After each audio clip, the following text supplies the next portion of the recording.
Stephen Curry steps onto the Madison Square Garden court. Just another talented shooter in the NBA. Not yet Steph.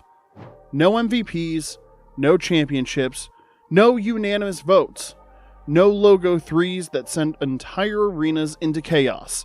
Just a 24-year-old guard still trying to prove he belonged among the league's elite. And on this night, the world wasn't exactly paying attention to him.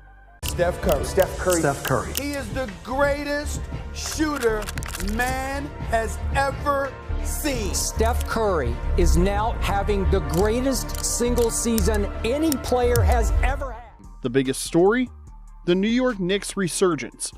The Garden was electric, buzzing about their playoff push. The national broadcast? Highlighting Curry's sneakers, yellow and turquoise Nikes with a Bible verse scribbled on the side. I can do all things. And for the next 48 minutes, Curry was about to turn those words into a prophecy. But here's the problem. Golden State wasn't supposed to win this game. In fact, they weren't even supposed to keep it close. The Warriors were an upstart team, still finding their identity. They were missing their all-star David Lee, and Curry, well, he wasn't an all-star yet, not even close. Even worse, the Knicks were dominant at home.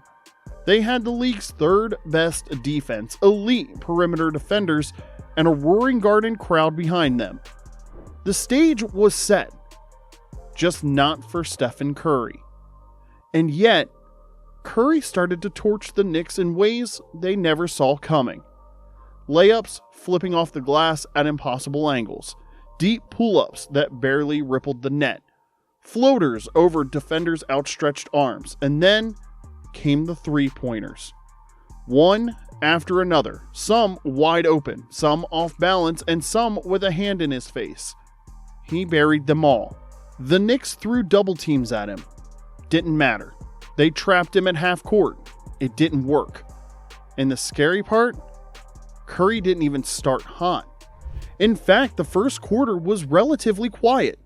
A few buckets here and there, nothing to sound the alarms over, but then the storm hit. Halfway through the second quarter, Curry was pushing the ball in transition. A 3-on-2 break.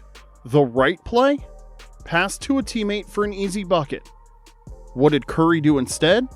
He pulled up from deep. Splash. Money. A few possessions later, a high-arcing floater over the outstretched hands of Tyson Chandler, the reigning Defensive Player of the Year. At halftime, 27 points. The Knicks were still in control, but the crowd, they could feel something shifting.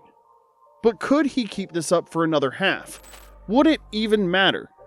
Still, this was the Knicks' game to lose, right? Or was Curry about to change everything?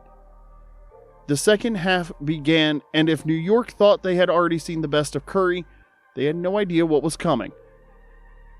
Matt Barnes, a former teammate, recalled, quote, "All of a sudden, you see the points creeping up. 15, 20, 25, 30, 35. By this point, the Knicks weren't just defending him. They were scrambling, throwing everything they had at him, hoping for a stop. But did that stop him? Well, he hit 7 more threes in the second half, step backs, catch and shoot, even a heat check from the logo. With every shot, the Garden crowd, who had spent the entire night booing him, began to turn. By the fourth quarter, they weren't heckling anymore.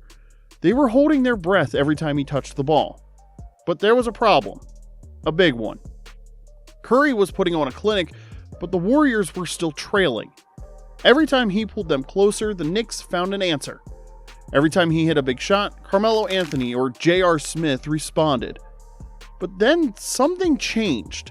The tension in the air was different now. It wasn't just a hot streak anymore. It felt inevitable. Like the game had shifted from if Curry would hit another shot to when he would hit another shot.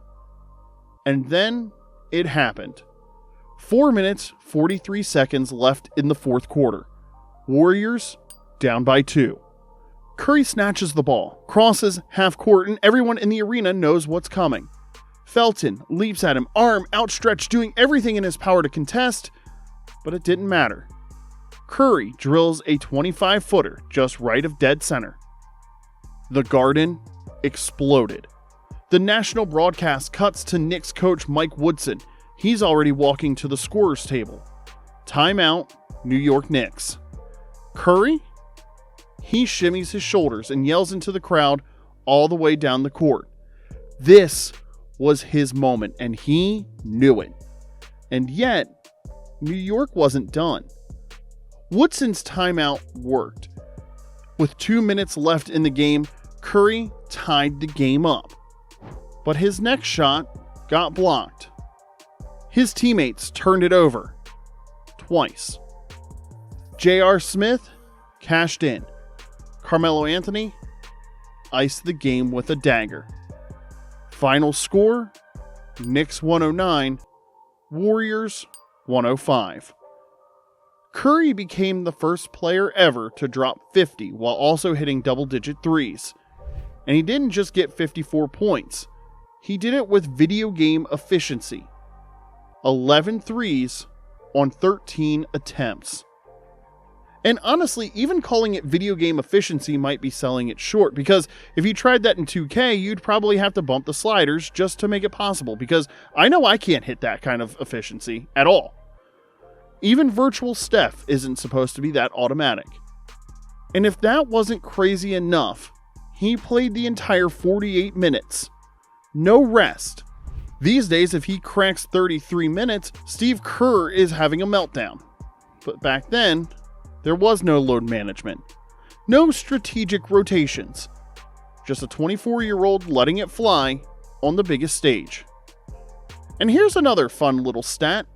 Curry actually outscored the rest of his team, 54-51, and made as many shots as they did. Imagine walking into the locker room after the game knowing one guy nearly matched the entire squad.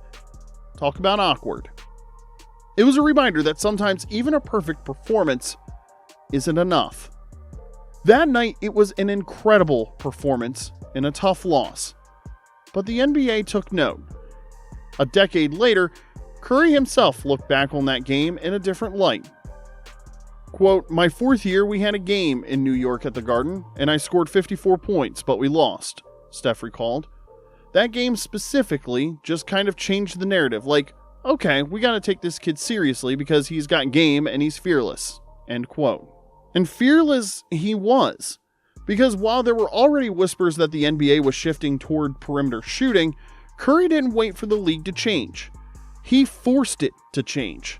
His 2015-2016 season wasn't just an MVP campaign. It was a wake-up call. A brutal reality check for teams still clinging to the old ways. Defenses had to adjust, rosters had to be rethought, and if you weren't launching threes, you were falling behind. So yeah, that game at Madison Square Garden, it wasn't just a breakout moment. It was the spark that lit the fuse for a basketball revolution. And once the fire started, there was no stopping it. Steph didn't just change the game.